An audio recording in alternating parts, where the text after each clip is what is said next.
मला आपल्या सगळ्यांना विनंती करायची आहे की हा लढा केवळ विदर्भाचा लढा नाही, हा अमरावतीचा लढा नाही, हा नागपूरचा लढा नाही, हा लढा आतापासून सगळ्या महाराष्ट्राचा लढा झाला पाहिजे, ही आपली सगळ्यांची जबाबदारी आहे. आमचं भाषण हा लढा जे ऐकतायत महाराष्ट्रात, व्हॉट्सअप आहे, फेसबुक आहे, वेगवेगळे चॅनल आहे, अरे जानी जानी होता है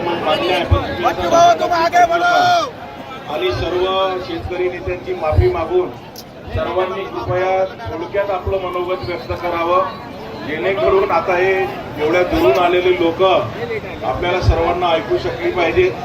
या दृष्टीनं आपण सर्वांनी कृपया आपली सर्वांची क्षमा मागू आणि या गाडीला धक्के देऊ नका. कृपया थोडस शिस्तीत राहा. आपल्यासाठी हा मोर्चा आहे. यानंतर या महायुद्धार मोर्चाचे नेतृत्व करणारे माननीय माजी मंत्री,